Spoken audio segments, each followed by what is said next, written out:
இந்த property title verification பார்க்கும்போது ஒரு பழக்கம் ஒன்று இருக்குது. 13 வருஷத்து ஈசி இல்லை 30 வருஷத்து ஈசி வந்து பார்க்குறதுன்றது உண்டு. 30 வருஷத்துக்கு முன்னாடி இருக்கிற 30 வருஷம் வரைக்கும் வேல்யூ இருக்கிற பழைய டாக்குமெண்ட்ஸை வந்து பார்க்குறதுன்றது உண்டு. அதை தாண்டி பார்க்கணுன்ற அவசியம் கிடையாது அப்படின்னு சொல்லி நிறைய பேர் கன்சிடர் பண்ணுறது உண்டு.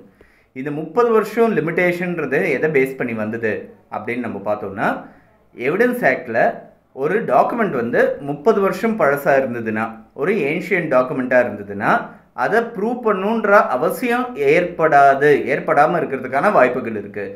அந்த ப்ரிசம்ஷன் ஒன்று இருக்குது. இது வந்து ஒரிஜினல் தான், இந்த கழுத்து வந்து ஒரிஜினல் தான், இந்த அட்டஸ்டிங் விட்னஸோட கழுத்து ஒரிஜினல் தான் அப்படின்னு சொல்லி ஒரு ப்ரிசம்ஷன் ஒன்று இருக்குது. இந்த ப்ரிசம்ஷனை பற்றி தான் இன்றைக்கி வீடியோவில் நம்ம பார்த்து தெரிஞ்சுக்க போகிறோம்.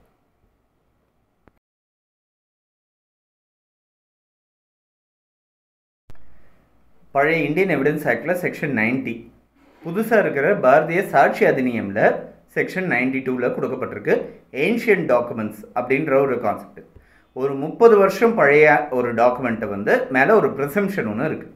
Any document which is purporting to be 30 years old அப்படின்னு சொல்லிட்டு, purporting or prove to be 30 years old, 30 வருஷம் பழைய டாக்குமெண்ட்டாக நிரூபிக்கப்பட்டது. இல்லைன்னா அந்த டாக்குமெண்ட் மேலே 30 வருஷம் பழைய டாக்குமெண்ட்னு போட்டிருக்கு. So purporting or prove to be 30 years old, it need not, அதில் வந்து இருக்கக்கூடிய ரெண்டு விஷயங்கள். ஒன்று வந்து it has been produce from proper custody, அது வந்து ஒன்று இருக்குது. அதாவது முறையான ஒரு கஸ்டடியில் இருக்குது அந்த டாக்குமெண்ட்டு அப்படின்னு. ப்ராப்பர் கஸ்டடினா என்னன்றதை வந்து நான் இப்போ சொல்கிறேன், நான் இப்போ ஒரே நிமிஷத்தில் சொல்கிறேன். So it has been produce from proper கஸ்டடின்றது இருந்ததுன்னா, அது மேலே இருக்கிற சிக்னேச்சர்ஸ் அண்ட் ஹேண்ட் ரைட்டிங் வந்து it is presume to be as that of the original. அதாவது சிக்னேச்சரும் ஹேண்ட் ரைட்டிங்கும் வந்து ஒரிஜினலான கையெழுத்து தான் அப்படின்னு சொல்லி அது வந்து ஒரு ப்ரிசம்ஷன் ஒன்று இருக்குது, அனுமானிக்கப்படுறது. அதே மாதிரி அதில் இருக்கக்கூடிய அட்டஸ்டிங் விட்னஸோட கையெழுத்து, எக்ஸிக்யூஷனோட கையெழுத்து, அட்டஸ்டிங் விட்னஸோட கையெழுத்துலாம் ஒரிஜினல் தான் சொல்லி அனுமானிக்கப்படுறது. ஸோ இப்போ இந்த ப்ராப்பர் கஸ்டடி அப்படின்னா என்னன்றதை பார்ப்போம். ப்ராப்பர் கஸ்டடினா என்னென்னா, பிளேஸ் இன் விச் ஆர் அந்த care of person whom in which the document would naturally be. அதாவது எங்கே அந்த டாக்குமெண்ட்டு சாதாரணமாக இருக்குமோ, இல்லை யாரோட கஸ்டடியில் வந்து அந்த டாக்குமெண்ட் வந்து சாதாரணமாக இருக்கிறதுக்கான வாய்ப்புகள் இருக்கும், இயற்கையாக யார்கிட்ட இருக்கிறது வாய்ப்பு இருக்கும். ஒரு உயில் ஒன்று இருக்குதுன்னு வச்சுக்கோங்க, 30 வருஷம் பழைய உயில் டாக்குமெண்ட்டு. அது வந்து யார்கிட்ட சாதாரணமாக உயிலோட அந்த வீட்டில் மூத்தவங்களோட பேர் கையில் இருக்கலாம், கஸ்டடியில் இருக்கலாம், இல்லை அந்த வீட்டோட ஒரு லாக்கரில் இருக்கலாம்.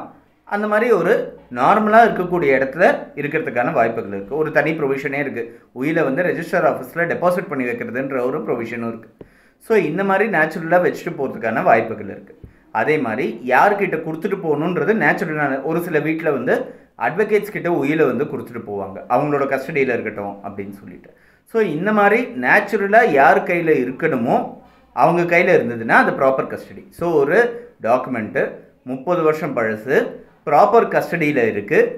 இந்த மாதிரி ஒரு டாக்குமெண்ட்டில் இருக்கக்கூடிய கண்டென்ட்ஸ் வந்து அந்த ஹேண்ட் ரைட்டிங் யாருதுன்னா அதை எழுதினவங்களால் கூறப்படுறது, நம்பப்படுற அந்த டாக்குமெண்ட் யாரால் எழுதப்படுறதோ அது அந்த பர்சனால் எழுதப்படுறது தான் அது வந்து அனுமானிக்கப்படுறது. அதே மாதிரி கழுத்து யார் தான் இருக்கும்னு சொல்லிட்டு நம்பப்படுறதோ அவரோட கழுத்தாக இருக்கும்னு சொல்லிட்டு அனுமானிக்கப்படுறது. அதே மாதிரி கீழே வந்து அந்த எக்ஸிக்யூஷன், அட்டஸ்டேஷன், விட்னஸ் அட்டஸ்டேஷன் எல்லாமே யார் தான் இருக்குன்றது நம்பப்படுறதோ அவங்களால இருக்கணுன்றது ப்ரிசியூம், அனுமானிக்கப்படுறது அப்படின்றது இருக்குது. 2-3 விஷயம் தெரியணும்.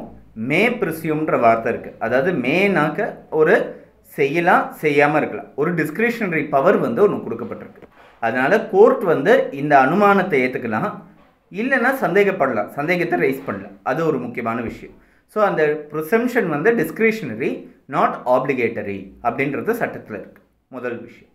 ரெண்டாவது விஷயம், ஒரு ஒரிஜினல் டாக்குமெண்ட்டுக்கு மட்டும்தான் இந்த ப்ரிசம்ஷன் இருக்குது. ஒரு காப்பி ஆஃப் டாக்குமெண்ட் வச்சுக்கிட்டு, காப்பி ஆஃப் டாக்குமெண்ட் இப்போ போட்டுட்டு 30 வருஷம் முன்னாடி இருந்த அந்த டாக்குமெண்ட் வந்து ஒரிஜினல் தான் அப்படின்னு நம்மளால் சொல்ல முடியாது. ஒரு ஜெராக்ஸ் காப்பியாக இருக்கலாம், இல்லை சர்டிஃபைட் காப்பியாக இருக்கலாம். அந்த ஒரிஜினலுக்கான ப்ரிசம்ஷன் வந்து இந்த காப்பிக்கு வராது அப்படின்றது ரெண்டாவது தெரிஞ்சிக்க வேண்டிய ஒரு விஷயம். மூணாவது, டேட்டு போடாத டாக்குமெண்ட்ஸுக்கு இந்த ப்ரிசம்ஷன் வந்து வேலை செய்யாது. அதாவது தேதி போடாத டாக்குமெண்ட்டு, இல்லைன்னா அது 30 வருஷம் பழசுன்னு சொல்லி ப்ரூவ் பண்ண முடியாத தேதி போடாத ஒரு டாக்குமெண்ட்டாக இருந்ததுன்னா இந்த ப்ரிசம்ஷன் வந்து வேலை செய்யாது. ஸோ இந்த மாதிரி இந்த கண்டிஷன்ஸ்லாம் ஃபுல்ஃபில் ஆச்சுன்னா ஒரு டாக்குமெண்ட் 30 வருஷம் பழைய டாக்குமெண்ட்டாக இருந்ததுன்னா அது வந்து ப்ரிசியூம் டு பி ஒரிஜினல் அப்படின்றத நம்ம தெரிஞ்சுக்க முடியும்.